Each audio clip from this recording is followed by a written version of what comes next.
आलीशान और लग्जरी दिखने वाले बर्तन हमेशा से ही सोसाइटी में एक स्टेटस सिंबल माने जाते रहे हैं। ये परंपरा सदियों से चली आ रही है। पहले के जमाने में जहां लोग लोहे स्टील के बर्तन में खाना खाते थे, वहीं राजा महाराजा सोने चांदी के बर्तन में खाना खाया करते थे। लेकिन आजकल सोना और चांदी इतना महंगा हो गया है कि आम लोग तो इसमें खाना खाने के बारे में सोच भी नहीं सकते। आजकल मार्केट में कई ऐसे अन्य तरह की लग्जरी क्रॉकरी सेट्स की काफी डिमांड देखी जा रही है। स्टील के और कांच के बर्तन अब थोड़े ओल्ड फैशन लगने लगे हैं। कई ऐसे बर्तन मार्केट में उपलब्ध हैं जो दिखने में काफी सुंदर लगते हैं और ये आसानी से लोगों के बजट में भी आ जाते हैं। और इन बर्तनों की खास बात ये होती है कि ये मिट्टी से बने होते हैं, लेकिन दिखने में ये कांच के बर्तन जैसे ही सुंदर और आकर्षक नजर आते हैं। चलिए देखते हैं कि कैसे आलीशान बर्तन बनाए जाते हैं।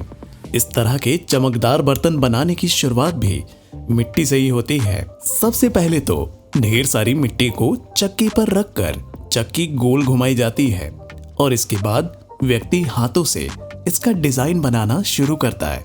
ये ठीक वैसे ही है जैसे कुम्हार अपने हाथों से मिट्टी के बर्तन बनाता है, बस इसमें थोड़ी सी टेक्नोलॉजी का इस्तेमाल भी साथ में किया जाता है, जैसे मोटर से चलने वाला चक्का, और उसकी स्पीड को भी कम या ज्यादा किया जा सकता है। बाकी की प्रक्रिया काफी हद तक एक जैसी ही होती है।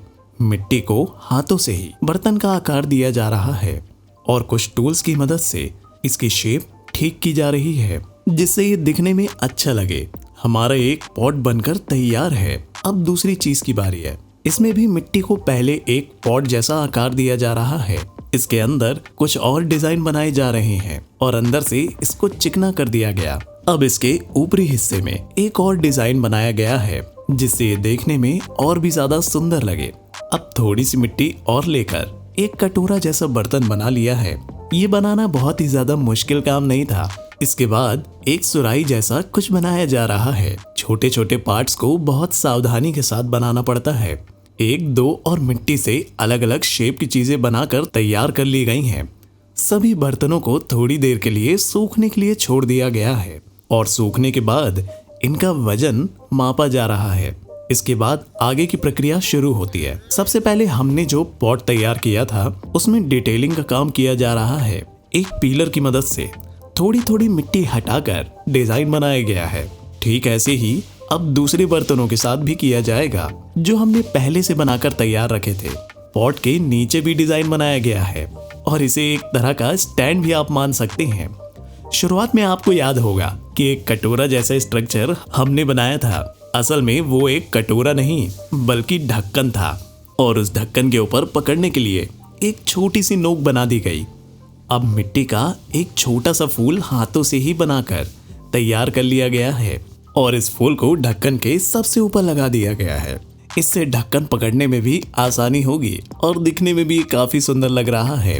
इसके बाद पॉट के ऊपर कुछ और डिजाइन बनाए जा रहे हैं। ये सब डिजाइन देने का काम हाथों से ही किया जाता है और इसलिए हैंडमेड बर्तन महंगे भी होते हैं। लेकिन हमारे देश में कुम्हारों के टैलेंट को लोग कमतर समझने लगते हैं और इसलिए कुम्हारों को काफी कम दामों में अपना सामान बेचना पड़ता है।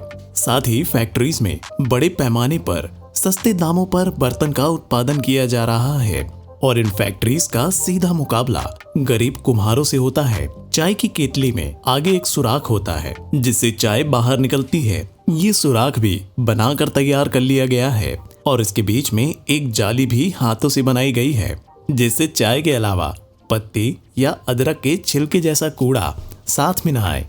ये चाय के ऊपर जमी मलाई को कप में आने से भी रोकता है।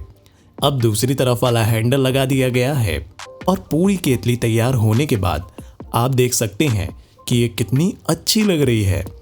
लेकिन अभी काम पूरा थोड़ी ना हुआ है। अब इस पॉट को एक भट्टी में डालकर गर्म किया जा रहा है जिससे ये सख्त हो जाए और ठोस होकर बर्तन का रूप ले ले। अब ये इस्तेमाल करने के लायक है, लेकिन पेंट का काम अभी भी बाकी है। पॉट के सभी हिस्सों को पेंट किया जाएगा। पहले इन पर एक ही पेंट की परत चढ़ाई जाएगी। काफी सारा पेंट मिट्टी सोख लेती है और ये पेंट जो इस पर लगाया गया है ये बर्तन को चिकना बनाने का काम करता है। सैंड पेपर पर रखकर अतिरिक्त पेंट को अलग कर लिया गया है। अब स्प्रे पेंट की लेयर इसके ऊपर चढ़ाई जाएगी। अब एक खास मशीन में इस बर्तन को रखा गया है जिसमें गर्म तो होंगे ही, साथ ही में इसके ऊपर नीला रंग का पेंट भी चढ़ जाएगा। अब जाकर मिट्टी के बर्तन में आलीशान लुक आई है। इसके ऊपर दूसरे रंग के पेंट से भी डिटेलिंग की जाएगी। पूरा पॉट तैयार होने के बाद ये वाकई में बहुत सुंदर लग रहा है। इस टी पॉट का इस्तेमाल जापान, चीन और कोरिया जैसे देशों में खास तौर पर किया जाता है, जहां लोग पारंपरिक तरीके से चाय बनाना पसंद करते हैं। यहाँ चाय की पत्तियों को गैस पर चढ़ाकर पकाया नहीं जाता, बल्कि गर्म पानी को चाय पत्तियों के ऊपर डाला जाता है और धीरे धीरे उन पत्तियों का फ्लेवर पानी में आ जाता है, जिसे कप में डालकर पिया जाता है। आजकल अधिकतर मिट्टी के आलीशान बर्तन इसी प्रोसेस से बनाए जा रहे हैं। ये क्राफ्टमैन काफी अच्छे से अपना काम करना जानते हैं। जाने से पहले एक और चीज आपको बनती हुई दिखाते हैं। क्या आप अंदाजा लगा सकते हैं कि ये व्यक्ति क्या बना रहा है? एक चक्की पर मिट्टी रखकर कुछ बड़ी सी चीज ये बना रहा है। इसे देखकर ये तो काफी साफ है कि ये कोई बर्तन नहीं है। ये देखने में कुछ कुछ फ्लावर बीज जैसा लग रहा है, लेकिन अब तो ये मटके जैसा दिखने लगा है। यहाँ पर मिट्टी को सुखाने के लिए एक दूसरे तरीके का इस्तेमाल किया गया है और बर्तन को चक्के पर से हटाने की बजाय इसके ऊपर ही आग की फ्लेम से इसे सुखा दिया गया है। बड़ी ही सावधानी से अतिरिक्त और उबड़ खाबड़ मिट्टी को हटाया जा रहा है और एक बार फिर से आग से सुखा दिया गया है। बर्तन को बाहर से अच्छे से चिकना किया जा रहा है, तभी इसमें असली चमक और फिनिशिंग आएगी। इसकी गर्दन और मुंह को भी सही शेप में लाना बहुत जरूरी है। इस तरह की सुराही आपने मार्केट में बिकते हुए भी देखी होगी। अंत में इसके ऊपर पेंट किया जाएगा और फिर मार्केट में बेचने के लिए रवाना कर दिया जाएगा। गर्मियों में मिट्टी के बर्तन से पानी ठंडा रहता है और उस पानी का स्वाद भी कुछ अलग ही होता है। तो दोस्तों, क्या आप जानते हैं कि मिट्टी के बर्तन में पानी ठंडा क्यों रहता है? अगर हाँ, तो कमेंट सेक्शन में अपना जवाब हमें जरूर बताएं। आज के लिए इतना ही दोस्तों, आपसे फिर मिलेंगे एक नई वीडियो और ढेर सारी रोचक जानकारी के साथ।